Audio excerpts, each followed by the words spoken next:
장치론 우리가 저녁 예배 때 계속 우리가 지금 강의하고 있는데 오늘은 네 번째 오늘 주일날 그 은혜를 같이 한번 나누고 싶어서 말씀을 준비했습니다. 토마스 울프라는 사람은 그리스도의 삶의 중심되는 목적은 이 땅에 사는 사람들에게 고독한 삶을 치유하여 사랑의 삶을 살게 하는 것이었다는 말을 했습니다. 그런데 역설적인 것은 예수님의 삶 자체가 고독한 삶이었다는 사실입니다. 고독을 치유하기 위해서 오신 예수님의 삶 그 자체가 지극히 고독한 삶이었다는 것입니다. 예수님이 이런 고백을 하셨는데 기억하십니까? 누가복음 9장 58절에 여호도 굴이 있고 공중에 새도 집이 있으되 오직 인자는 머리 둘 곳이 없도다. 이것은 주님이 얼마나 고독한 삶을 사셨는지 그분의 삶의 한 단면을 드러내는 고백입니다. 복음서를 통해서 관찰해 보시면 예수님의 생애는 마지막을 향해 가까이 갈수록 더욱 고독해졌습니다. 예수님의 삶의 장에 구체적인 고난이 다가오고 제자들은 하나씩 예수님의 곁을 떠나가기 시작했습니다. 요한복음 16장 32절에 예수님은 이렇게 고백하십니다. 보라, 너희가 다 각각 제 곳으로 흩어지고 나를 홀로 둘 때가 오나니 벌써 왔도다. 그러나 내가 혼자 있는 것이 아니라 아버지께서 나와 함께 계시느니라. 그렇게 사랑했던 제자들, 삶을 투자하고 말씀을 함께 나누었고 생사고백을 함께 했던 제자들이 주님이 결정적인 고난의 시간에 하나씩 떠나가기를 시작했을 때 우리 주님의 마음은 얼마나 고독하셨을까요? 그럼에도 불구하고 하나님 아버지 그분과 함께 계시다는 사실이 주님께 위로가 되었습니다. 사랑하는 여러분, 함께하는 신뢰할 만한 분이 있는 한 우리는 인생의 고독을 견뎌낼 수가 있습니다. 사형수들의 마지막 가는 모습을 리필했던 목사님, 특수목회 하시는 분들의 글을 읽어보면 마지막 사형 집행하기 직전 사형수들에게 마지막 할 말이 있느냐는 질문을 던졌을 때 이런 이야기를 한대요. 목사님, 제 손을 한 번만 잡아주십시오. 인생의 마지막에 처한 순간 고독을 극복하려는 그리고 누군가의 손길을 확인하면서 생의 마지막 길을 가고 싶어하는 애절한 고백이 아닐 수 없습니다. 예수님의 삶에서 클라이막스가 있다면 그것은 십자가입니다. 예수님은 십자가에서 그분의 유일한 위로, 그분의 최후의 위로였던 아버지 하나님에게서조차도 버림을 받으셔야만 했습니다. 엘리 엘리 라마 사박다니, 나의 하나님 어찌하여 나를 버리셨나이까. 이 고독의 절규를 들어보십시오. 이 말씀이 십자가에서 마지막 남긴 7가지 말씀에서 그 4번째 해당되는 말씀이에요. 이 고독의 절규 속에 우리는 그리스도의 고독한 삶과 죽으심을 볼 수가 있습니다. 유명한 종교개혁자 마틴 루터는 본문의 말씀을 묵상하다가 침식을 입고 묵상하며 깊은 고뇌 속에 빠져들어갔어요. 어떻게 하나님에게 버림을 받을 수 있단 말인가? 이것이 그를 붙들고 있었던 의문이었어요. 성자 하나님이 성부 하나님에게 버림받는 이 고독한 절규를 듣고 마틴 루터는 고뇌했어요. 엄밀히 말하자면 그리스도의 십자가는 그리스도 자신의 선택이었습니다. 할 수 없어서 죽을 수밖에 없었던 것이 아니라 예수님은 십자가의 죽음을 의도적으로 선택하셨어요. 이 말을 바꿔 말하면 주님의 십자가의 고독을 스스로 선택하신 것이에요. 예수님은 고독하지 않아도 좋은 분이시지만 이 고독을 선택하셨어요.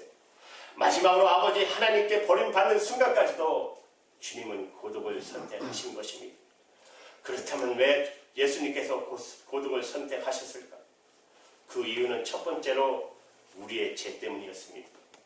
우리 모두는 예수님께서 십자가에 달리신 것은 우리의 죄 때문이라고 고백합니다. 이사야 53장 6절에 보면 이사야 선지자가 이렇게 고백해요. 우리가 다 양 같아서 그를 통하여 각기 제 길로 갔거늘 여호와께서는 우리의 무리의 죄악을 그에게 예수 그리스도에게 담당시키셨도다.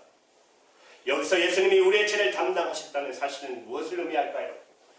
설교가로 많은 시대에 많은 성도들과 특히 목회자들에게 지금까지도 큰 영향력을 주시는 서플전 목사님은 예수님이 우리 죄를 담당하셨다는 것은 그것은 예수님께서 죄인이 되신 것을 의미한다고 말하고 있어요. 예수님께서 문자 그대로 죄인이 되신 것을 의미한다는 것입니다.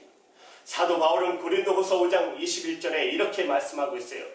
하나님이 죄를 알지 못하신 자로 우리를 위하여 죄를 삼으셨다. 다시 말하면 예수님을 우리를 위하여 죄를 삼으셨다는 것이에요. 예수님은 죄인이 되신 것이에요. 왜 그러셨을까요? 그리고 예수님이 죄인 된 순간 어떤 일이 벌어납니까?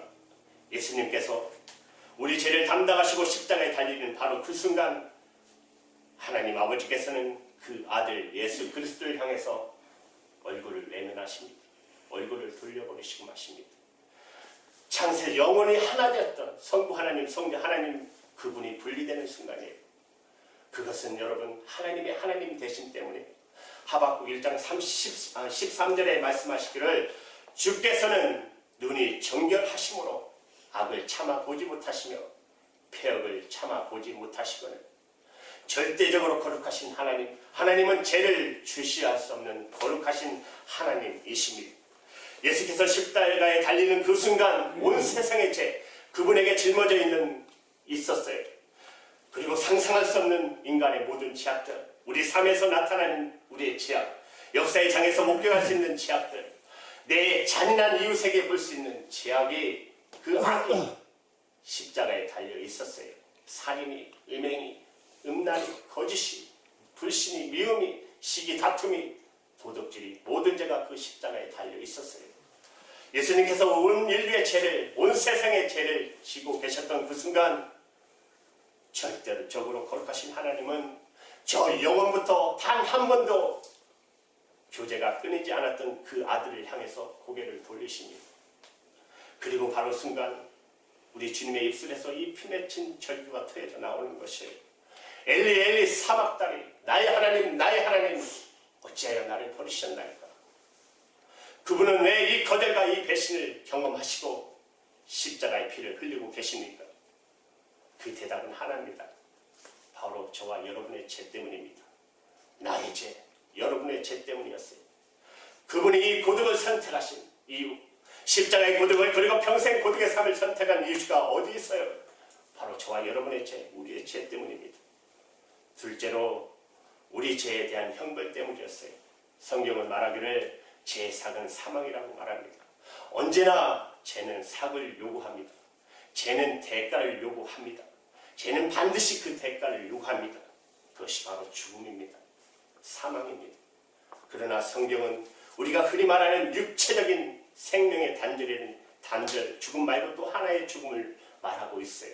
죽음 위에 죽음, 사망 이후에 사망. 성경은 그것을 둘째 사망이라고 말하고 있어요. 그리고 진실로 인간이 두려워할 사망은 첫째 사망보다도 이 둘째 사망임을 우리는 알아야 합니다. 요한계시록 21장 8절에 보면 그러나 두려워하는 자들과 믿지 않은 자들과 흉악한 자들과 살인하는 자들과 행음자들과 술객과 우상숭배자 모든 거짓말하는 자들 그들을 불과 유황에 타는 못에 참여하리니 이것이 둘째 사망이라고 말씀하고 있어요. 주님이 이 둘째 사망 곧 지옥을 가리켜서 어두운 장소라고 말씀합니다. 여러분 잘 아시는 마태복음 25장의 달란트의 비유를 아시잖아요.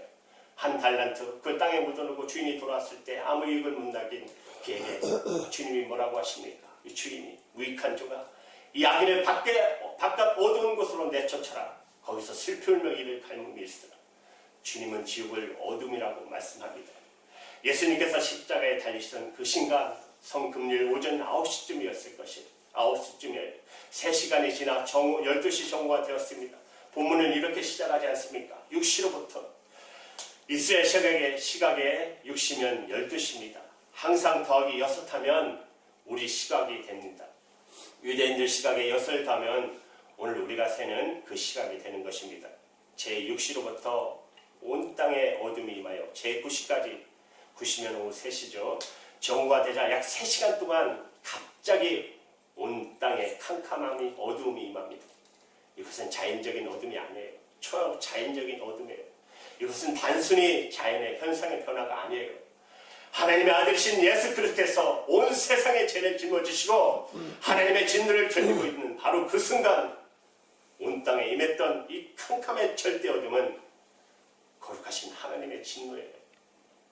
갑자기 이 땅에서 태양이 사라졌어요. 사람들의 노랫소리도 그쳤어요. 즐거움도 끝났어요. 사랑도 생명도 희망도 사라진 캄캄한 절대 어둠.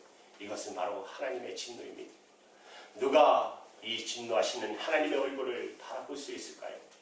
요한계시록에 보면 마지막 날, 마지막 하나님 심판을 경험하고 있는 사람들에게 이런 말을 해요. 보라, 보좌에 앉으신 어린 양의 진노가 우리의 얼굴을 피하게 하라. 얼마나 두려웠으면 저 산들로 나의 얼굴을 가려달라는 말을 해요. 저 바다로 나를 덮어달라. 어린 양의 낯을 피하게 해달라. 얼마나 두렵고 무서웠으면 하나님의 진노가 우리는 진노하시는 하나님의 얼굴을 감히 볼 수 없는 죄인의 실존인 것입니다. 이 캄캄한 어둠, 이것은 하나님의 진노였어요. 여러분 잘 아시는 창세기에 가인과 아벨, 그 동생을 돌로 쳐 죽인 가인이 이렇게 고백하잖아요. 내가 주의 낯을 뵙지 못하리라. 죄인은 감히 하나님의 얼굴을 볼 수가 없습니다. 여기 전 인류의 죄가, 세상의 죄가 예수님께 달려 있습니다. 그리고 하나님은 여기에 그분의 진노를 쏘아붓고 계셔요. 하나님의 심판이 임하고 있습니다. 이 캄캄한 어둠의 한복판에서 예수님의 절규가 터져 나오는 것이에요. 엘리 엘리 라마 사막다리, 나의 하나님 어째 나를 버리셨습니까? 이 세상에서 경험하는 어떤 고독도 어떤 고통도 이 고통과 비교가 될 수 있을까요? 우리가 어린아이를 보면은 제일 어린아이들이 두려워하는 것이 어둠이에요. 그러나 아기들이 그 어둠보다 더 두려워하는 것이 있어요. 아기를 캄캄한 곳에, 어두운 곳에 혼자 두면 울면서 누구를 찾습니까? 엄마를 찾지 않습니까? 다행히 엄마가 곁에 있다는 사실을 알면 그 어둠을 견뎌내요. 그런대로. 그러나 손을 뻗어도 엄마가 만져지지 않고 그런 느낌을 받으면 버림받았다는 이 절망감이 아이를 사로잡자마자 견딜 수 없어 울고 있는 모습 보시지 않았습니까? 예수님께서 단순히 어둠 때문이 아니라 한 걸음 더 나가서 바로 성부 하나님의 침 때문에 고통스러워 하셨어요. 불러도 대답이 없는 하나님. 하늘은 침묵하고 있어요. 이 캄캄한 침묵, 우주의 어둠, 이 심판의 횡벌한 한복판 속에 버림받고 계신 하나님의 아들의 모습을 보십시오. 이것이 바로 지옥입니다. 예수님은 십자가에서 지옥을 견디고 계시는 것이에요. 제 형벌을 받고 계시는 거예요. 우리의 죄가 예수 그리스도 하여금 그 삭을 대신 지불하게 만드는 순간입니다. 우리의 형벌로 말미암아 그분이 절규를 토해내고 계셔요. 나의 하나님 어째 나를 버리시느냐니까. 세 번째로 우리의 구원 때문에 고독을 선택하셨어요. 주님은 주께서 십자가에 3시간에 걸쳐 이 무서운 어둠을 견뎌내시고 최후의 핏방울 골고다 언덕에 떨구던 바로 그 순간 우리의 죄의 삭은 지불되었습니다. 이제는 구원의 길이 열렸습니다. 바로 이 소망, 이 구원의 소망 때문에 주님은 이 캄캄한 절대 고독과 절대 고통을 견딜 수 있었습니다. 그분은 이 심판과 인간이 받아야 할 그 무서운 형벌을 한몸에 지고 그 아픔을 견디면서도 하나님께 그 소망을 포기하지 않으셨어요. 이것은 절규이지만 소망이 없는 절규는 아니었습니다. 나의 하나님, 주님은 여전히 하나님 아버지를 나의 하나님이라고 부르고 계셔요. 그 하나님이 구원의 하나님이신 것을 예수님은 아셨습니다. 이제 심판의 시간은 지나갔습니다. 형벌은 치러졌습니다. 제삭은 지불되었고 그리스도의 영혼은 다시 그 거룩하신 하나님의 얼굴을 바라볼 수가 있었어요. 뿐만 아니라 놀라운 것은 이제 그리스도에 연합된 모든 영혼들이 하나님을 향해 나가는 그 길이 열린 것입니다. 여러분 마태복음 27장 51절에 보면 이에 성소유장이 위로부터 아래로 찢겨서 둘이었다는 말씀이 있어요. 바로 그 순간 거룩한 하나님의 임재가 있는 곳, 하나님의 영광이 계시던 그 지성소를 가로막고 있던 휘장이 위로부터 아래로 찢겨져 나갔어요. 여러분 사람이 찢으면 아래부터 위로 찢잖아요. 그런데 이 휘장은 위에서 아래부터 찢었어요. 활짝 하나님 앞에 나가는 문이 열렸어요. 여러분 구약시대에 보면 인간은 아무도 하나님 앞에 나갈 수가 없었습니다. 죄는 하나님 앞에 설 수가 없었습니다. 여러분 마치 캄캄한 어둠 속에 있다가 밖에 나가서 태양을 보면 눈을 뜰 수 없는 것 같이 내 죄를 송두리 아시는 분, 내 속 깊은 곳 내 마음에 있는 존재의 바닥의 죄까지 다 아시는 분, 그분에게 아무것도 숨길 수 없어요. 우리에게 다 노출되어 있잖아요. 이 두려운 금은 아무도 하나님 앞에 나갈 수 없었어요. 그래서 대제사장만이 다 그것도 1년에 한 번 속죄물에 속죄를 하고 그 피를 단에 뿌리고 그래서 비로소 하나님 앞에 한 번 나갈 수 있었어요. 시성소의 휘장을 열고 하나님 앞에 나갈 수 있었어요. 아무나 하나님 앞에 나갈 수 없었습니다. 그런데 예수님께서 우리 죄, 여러분의 죄, 나의 죄를 지고 온 세상의 죄를 지고 우열을 떨고 시던 바로 그 순간, 그리고 하나님 앞에 버림받으시며 이 고통과 이 아픔이 이 형벌의 대가를 지불하는 바로 그 순간 놀라운 기적이 일어났습니다. 휘장이 위로부터 아래로 찢겨져 나갔습니다. 하나님 앞에 나가는 길이 활짝 열렸습니다. 이 놀라운 사실에 대하여 히브리서 기사는 이렇게 증언합니다.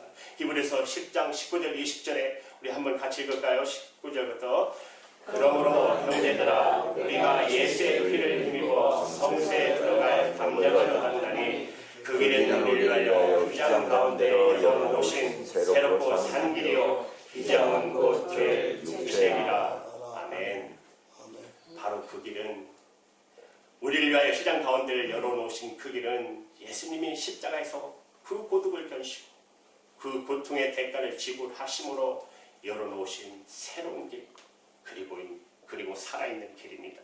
주님 말씀하시죠. 요한복음 14장 6절에 내가 길이요 진리요 생명이니 나로 말미암지 않고는 아버지에게 올 자가 없느니라. 하늘 가는 길이 활짝 열렸습니다. 이제 예수님을 통해서 하나님 앞에 나갈 수 있는 길이 활짝 열렸어요. 구원이 이루어졌어요. 이 놀라운 사건을 위해서 그분은 고독을 견디셨던 것입니다. 그분은 버림을 받으심으로 우리가 하나님 앞에 나갈 수 있게 되었어요. 그분이 이 절대 고독을 견디심으로, 고통을 견디심으로 우리는 하나님과 사랑의 교제, 그 사귐 속으로 들어가는 놀라운 축복의 삶을 살 수 있게 된 것입니다. 여러분 중에 아직도 인생이 고독하다고 느끼며 살고 계신 분 혹시 계십니까? 그 고독을 해결하기 위해서 어떤 일을 해보셨습니까? 우리 삶의 고독을 극복하기 위해서 내가 만약 참으로 사랑하는 사람을 만날 수 있다면 이 고독은 해결될 거라고 생각합니다. 그래서 우리는 사랑에 몰두합니다. 어떤 사람은 쾌락이 고독에 대한 대안이라고 생각해요. 그래서 쾌락에, 향락에 몰두해요. 그러나 그것이 고독의 문제를 해결할 수 있습니까? 그 향락에 몰두하는 순간, 그 쾌락에 몰두하는 순간, 그 사랑에 몰두하는 순간 고독이 다 녹아내리는 것 같지만 다음 순간 불이 꺼져버린 그 잿더미 속에서 고독은 불사조처럼 다시 일어섭니다. 그리고 나를 더욱 고독하게 만듭니다. 이 고독을 경험해 보셨습니까? 그런 방법으로는 인간의 고독은 절대 해결되지 않습니다. 고독을 해결할 수 있는 유일한 처방이 있다면 참으로 고독을 아시는 예수님 앞으로 나아가는 것입니다. 우리 예수님은 고독을 아시는 분입니다. 그분은 한평생 이 고독의 길을 걸으셨어요. 그분은 고독해야 할 이유가 없으셨던 분이에요. 그러나 이 고독의 길을 걸으셨어요. 저와 여러분을 위해서 말입니다. 영원 전부터 이 아버지와 아들 사이에 단 한 번의 교제도 단절적이 없다고 성경은 말하고 있어요. 그런데 우리의 죄를 짊어지는 그 순간, 우리의 죄의 상을 지불하기 위해서 이 고통을 견뎌내는 바로 그 순간, 아니 죄를 알지도 못하시는 분이 죄인처럼 그 더러운 것을 옴매이고 있는 바로 그 순간, 사랑하는 아버지, 바로 이 아들을 버리셨어요.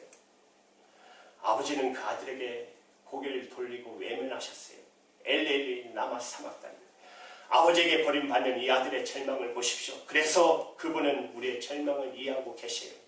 우리의 고독을 이해하고 계세요. 거절받는 삶의 고독을 이해하세요. 참으로 고독을 아시는 그분 앞으로 오십시오. 예수님은 이 고독의 원인을 아십니다. 그 고독의 원인이 죄 때문인 것을 아십니다. 예수님의 고독은 우리의 고독과 달라요. 그분은 우리의 죄 때문에 이 고독한 길을 걸어가셨어요. 우리의 죄 때문에, 나의 죄 때문에 고독을 경험하셨어요. 사람이 잊고 있는 실존적인 고독의 밑바탕에는 죄가 있습니다. 이 고독의 원인을 아시는 분, 그리고 이 고독의 원인을 해결하기 위해서 십자가에서 죄를 짊어진 바로 그분, 그리고 버림을 받으면서 피 흘리시며 대신 우리가 하나님 앞에 영접되어 우리의 이 비천한 입술로 전능하신 하나님을 아버지라고 부르며 의지하며 살아갈 수 있는 새 삶을 가능할 수 있도록 만들어 주신 그 주님, 그 주님이 오늘 구독한 저와 여러분을 우리의 주님 앞에 인도하십니다. 그리고 이렇게 말씀하세요. 수고하고 무거운 짐진 자여 다 내게로 오라. 이 예수님을 구세주와 주로 영접하는 그 순간 고독은 눈독지 사라지고 그리스도 안에서 시작되는 새로운 삶의 환희와 마음속에서 터져나오는 찬양의 비밀을 알고 계십니까? 이 놀라운 비밀, 이 기쁨, 이 영광을 위해서 주님은 고독을 견디셨어요. 저와 여러분을 위해서. 엘리 엘리 라마 사막다리 나의 하나님 어찌하여 나를 버리십니까?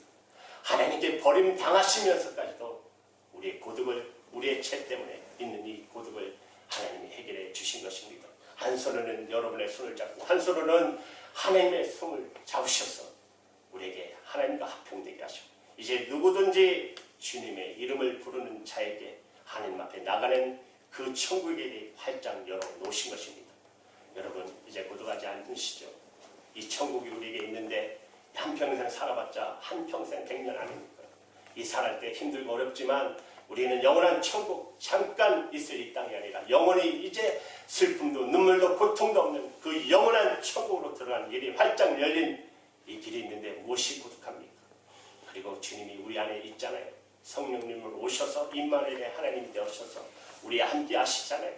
사람은 몰라도 하나님은 다 여러분을 아십니다. 그리고 여러분을 향해 수고하고 무거운 짐자들아 다 내게로 오라. 오늘도 십자가 앞에 나가면 기쁨과 희망과 소망이 해결될 줄 믿습니다. 날마다 십자가 앞으로 여러분 나가시는 저와 여러분 되기를 주님의 이름으로 축복합니다.